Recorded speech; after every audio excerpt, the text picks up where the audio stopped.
قبول نہیں کرتا، بیلنس پالیسیاں قبول نہیں کرتا، خرابیاں کرتے رہو، ایک دو کام جو بتا دیے گئے ہیں وہ کر لو تو سارے باقی معاف ہو جائیں گے. یہ سارے فراڈ قرآن مجید کی لغت میں آپ کو کہیں نہیں ملیں گے. اور خداوند عالم لاکھوں درود و سلام بھیجے محمد و آل محمد پر، انہوں نے بڑا کلیئر اور واضح طور پر یہ بتا دیا کہ ہم سے منسوب چیزیں خلاف قرآن اگر دیکھو تو کبھی قبول مت کرنا.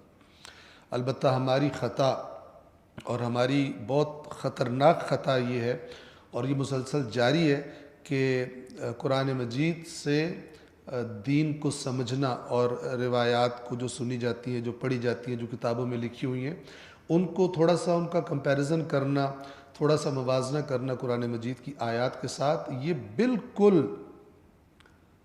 میں بڑی مثلا ذمہ داری کے ساتھ کہہ رہا ہوں کہ یہ علماء میں بھی نہیں ہے.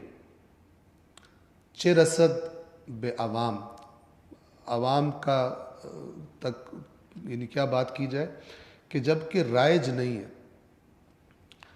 قرآن مجید کی آیات کو دیکھا جاتا ہے تقریر کے نقطے بنانے کے لیے کہ آیت کو کیسے ہیرا پھیری کر کے بیان کیا جائے تو نعرہ لگے گا.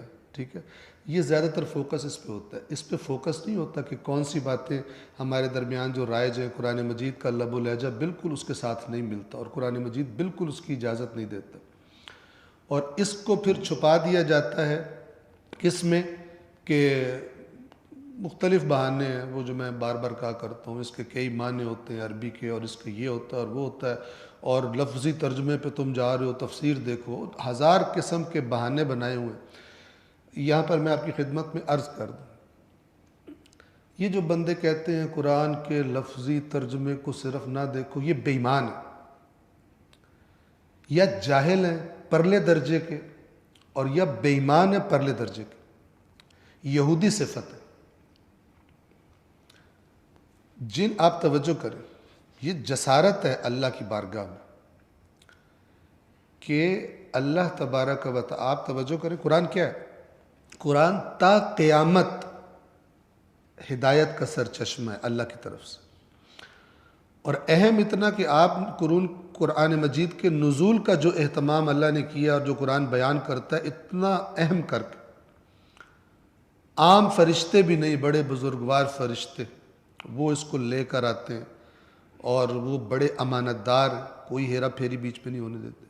پھر روح القدس کا، روح الامین کا تذکرہ کیا کہ جو اس کی تعریف کی قرآن نے، کون جو ہے گویا اس وحی لانے والے لشکر کا انچارج ہے، اور کس طرح یہ اہتمام اللہ کس لیے بیان کر رہا ہے کہ اس میں کوئی ادھر ادھر نہ ہو جائے. اس کے بعد رسول اللہ کا اہتمام اس قرآن کے بارے میں، اس کے بعد ائمہ اہل بیت کی تاکید اس قرآن کو پڑھنے کے بارے میں سب کی. اس کے بعد آپ آئیں اور کہیں کہ یہ تو قرآن کے لفظی ترجمہ، یہ لفظ اللہ نے منتخب کیے، کسی ایرے غیرے نے منتخب نہیں کیے. اللہ کی جو سب سے بڑا عالم ہے، جو سب سے زیادہ جانتا ہے، سب سے زیادہ جانتا ہے کہ یہ جس کے لیے میں اس کو ہدایت بنا کے بھیج رہا ہوں اس میں کتنا پوٹینشل ہے. اس کی عقل کا خالق وہ ہے، نفسیات کا خالق وہ ہے، ہر چیز کا خالق وہ ہے. اس نے اس کتاب کو اور ایک بھیجا انسان کی تا قیامت ہدایت کے لیے قرار دیا، اور بندہ آ کے کہتا ہے کیونکہ بات اس کے نظریے سے جو اس نے بچپن سے بنایا، سنا کر یا پڑھا کر، مثال کے طور پر غیر از قرآن نظریہ بنایا، کیونکہ اس نظریے پر فٹ نہیں آ رہی، کہتا ہے لفظی ترجمہ مت دیکھو. لفظی ترجمہ نہ دیکھے تو تیرا منہ دیکھے، کیا دیکھے؟ لفظی ترجمہ اصل ہے، یاد رکھیے. ہاں، ترجمہ صحیح پتہ ہو. میں تاکید کرتا ہوں، مجھ سے جو بھی قرآن پڑھنے کے بارے میں سوال کرتے ہیں کون سی تفسیر پڑھیں ہو، چھوڑو تفسیر کو، پہلے اللہ پر تھوڑا سا اعتماد کرو کہ اللہ کو بھی بات کرنی آتی ہے.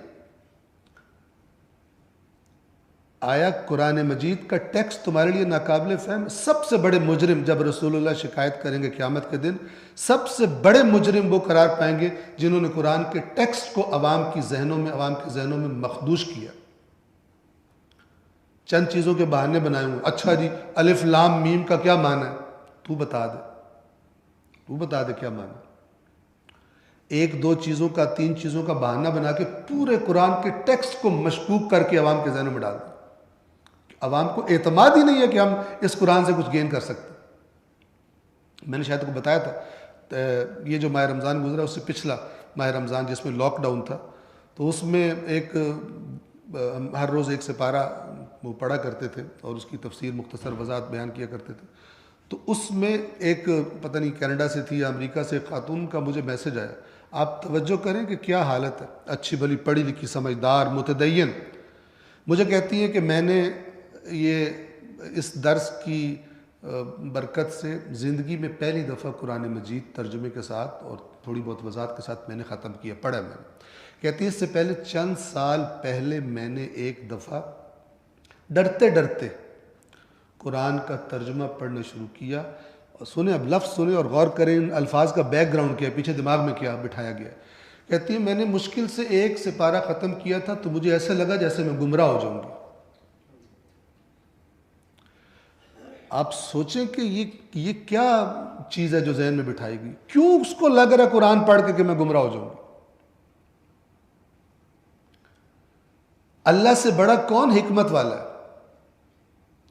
یہ گمراہ ہو جاؤں گی یا گمراہ ہو جاؤں گا اس لیے لگتا ہے کہ جو ذہن میں پہلے کھچڑی کئی سال پکتی رہی ہے، پکائی گئی ہے سن سنا کے، غیر از قرآن جو چیزیں ذہن میں ڈالی گئی ہیں ان کے ساتھ جب نہیں ملتا ہوا نظر آتا تو اس بندے کو لگتا ہے میں تو گمراہ ہو جاؤں گا.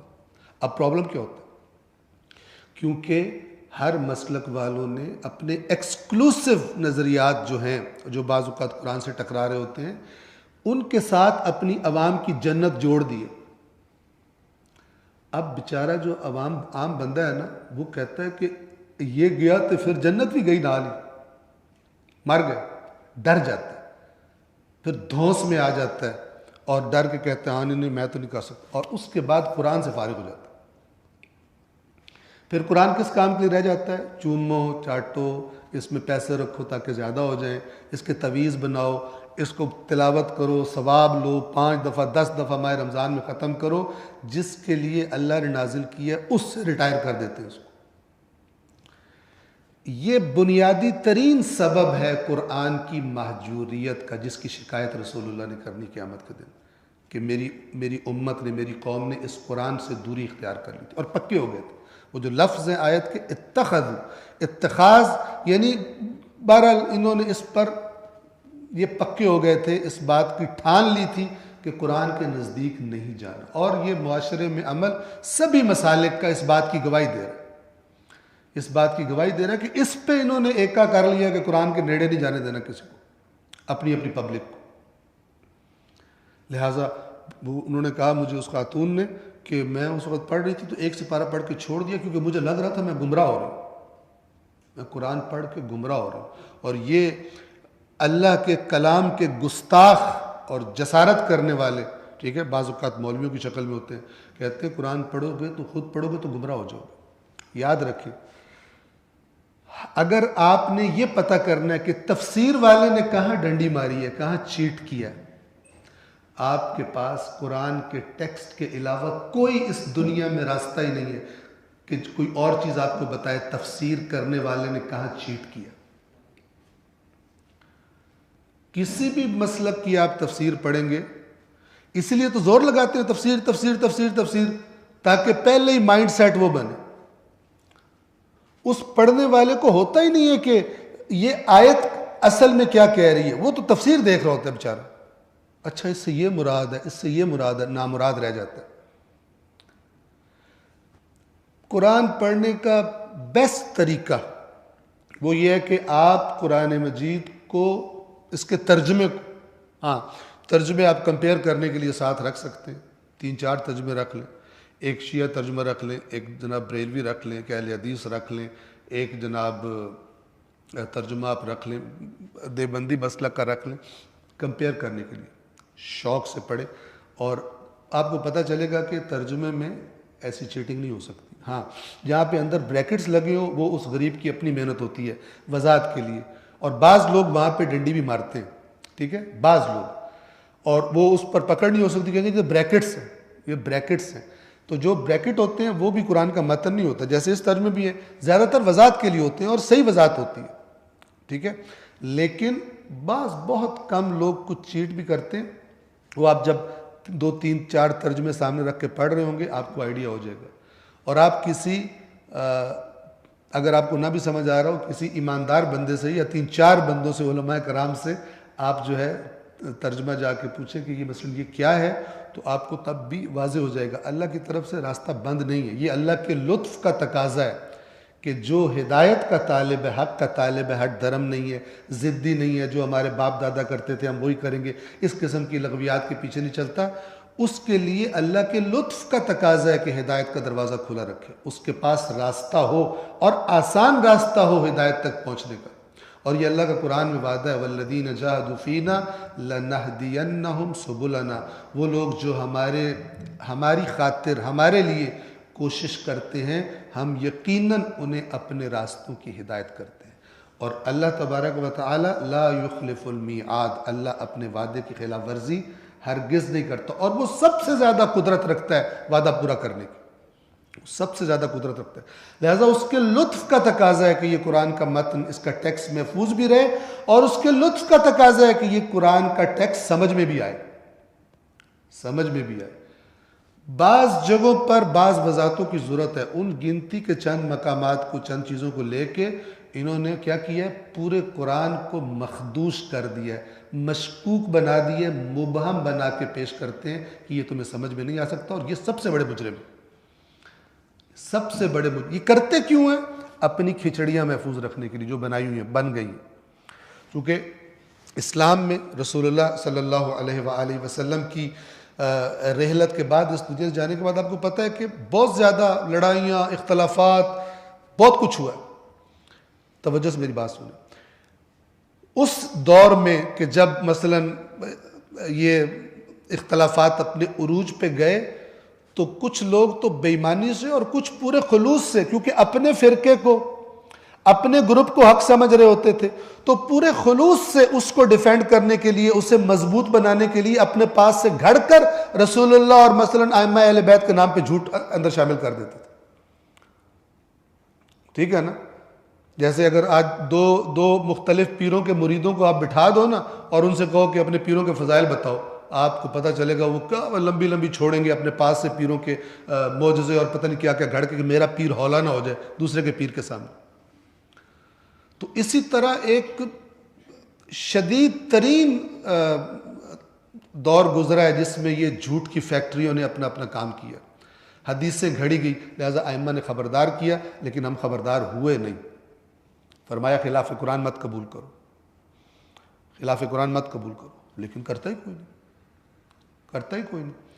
اور اس کا نتیجہ پھر جب تک قرآن کے متن کو، یہ اللہ کی گستاخی ہے، یہ جرم ہے جو یہ امت مل کے کر رہی ہے، جب تک اللہ کے قرآن کو اپنے پورے قد کے ساتھ کھڑا نہیں کیا جائے گا، اس امت کی جو حالت ہے وہ بد سے بدتر تو ہو سکتی ہے اصلاح کی طرف، اور یہ جو دوریاں اور نفرتیں ہیں اور جو زہر بھرے ہوئے دماغوں میں، یہ کم نہیں ہو سکتے، اور یہ دوریاں قربتوں میں نہیں بدل سکتی، کیونکہ اس کا راستہ اللہ نے اسی کے فرمایا وَاعْتَصِمُوا بِحَبْلِ اللَّهِ جَمِيعًا۔ حبل اللہ کی کئی تفسیریں ہیں، لیکن ائمہ اہل بیت کی بھی جو روایات میں بھی جو چیز مسلم ہے، حبل اللہ سے مراد قرآن مجید ہے، اور اگر اس کو صحیح طرح پکڑیں تو اللہ تعالیٰ باقی چیزوں کے لیے راستے بھی کھول دے گا۔ آپ سب کو معلوم ہے اہل سنت برادران کی اکثریت محب اہل بیت، محب اہل بیت ہے، اور ان کے نزدیک مسلم ہے اہل بیت رسول کی محبت ایمان کا جز ہے، یعنی ایویں ہی کوئی عقیدت نہیں ہے، عقیدہ ہے، ایمان کا جز ہے۔ لیکن ماحول ایسا بن گیا ہے کہ ایک اللہ کو ماننے والے، ایک رسول کو ماننے والے، محبت اہل بیت میں شیعہ سنی دونوں مشترک ہیں، ماحول ایسا بن گیا کہ ایک دوسرے کی شکلیں نہیں دیکھ سکتے، ایک دوسرے سے نفرت اتنی زیادہ پیدا کر دی گئی۔ کیوں؟ اس لیے کہ اللہ کی کتاب کا ٹیکسٹ ہے جس میں اتنی طاقت ہے کہ یہ ٹیڑے جو ہو گئے ان کو سیدھا کرے، انہوں نے ٹیکسٹ کو ہی اٹھا کے فارغ کر دی۔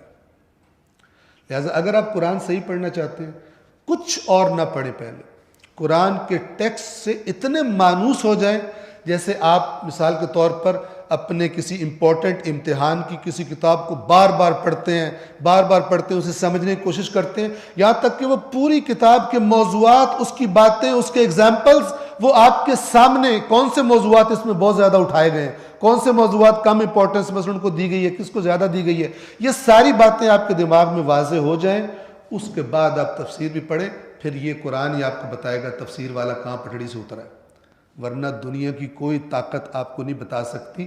کیونکہ جو مسلک کو جب انسان اپنے ڈیفینڈ کر رہا ہوتا ہے، نیک ہوتا ہے، عالم ہوتا ہے، لیکن پورے خلوص کے ساتھ ڈنڈی مارتا ہے، پورے خلوص کے ساتھ چیٹ کرتا ہے، کیونکہ اس کو اپنی جو پیچھے رائے چلتی آ رہی ہے اس کو ڈیفینڈ کرنا ہوتا ہے.